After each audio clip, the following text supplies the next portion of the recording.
And also the equally wealthy and very popular is Eugene Enano, Montaño Enano from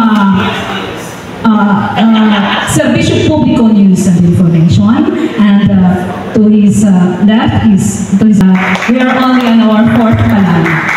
And the next question is Mr. Eugene Enano.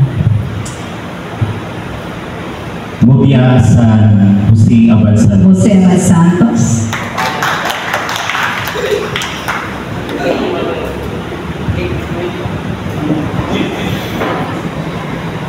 Kumusta ang pagiging kandidata sa Mubiasan Katarman? Kaupo sa distrito niyo na mentor, si Sir George Turo. Well, it's more being excited and being pressured as well. Thank you.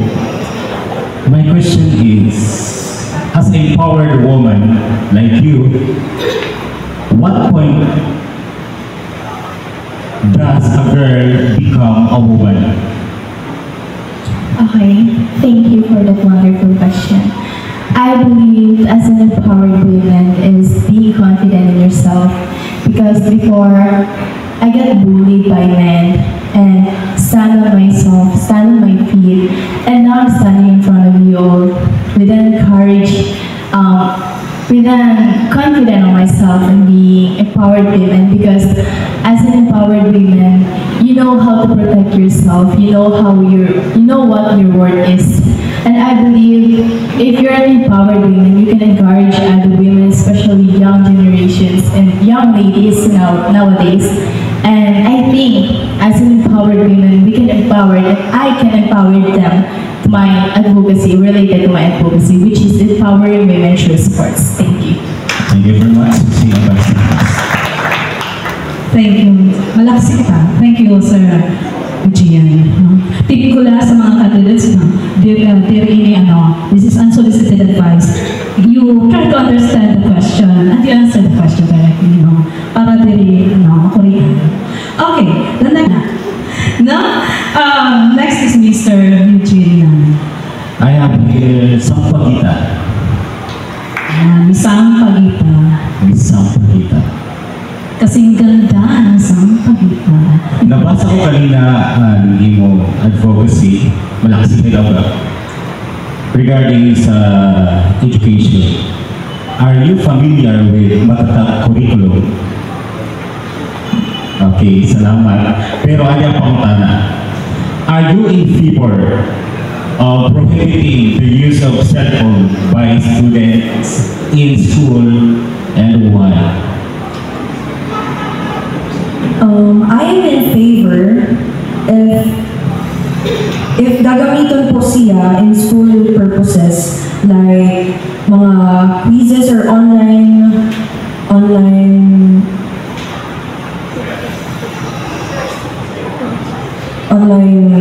activities po, ganun. Pero if gagamiton po siya through mga games na para man po kuan sa kanang school, then I'm in favor.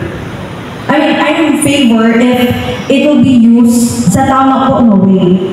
And I'm in favor if di siya magagamit sa ma-open na way. Kaya maupo kasi ito ng sayo nga, rason kung inano, halos tanan na kabataan din nakaka-focus sa pag-eskwela, kay more on games, and totoo po talaga sa cellphones, kaya ito po. Thank you. Maraming salamat, Ms. Sampagita. Thank you, Ms. Sampagita. Next. Okay, I will turn over the mic to our printing MCs. Thank you so much, Ma'am Raquel, for facilitating this media conference. And of course, to our media representatives for challenging the lovely candidates with those questions. And of course, our lovely ladies who are the highlight of this event, who have shown grace under pressure in answering those questions. So to may ada na natutkit itong full opportunity. with the candidates.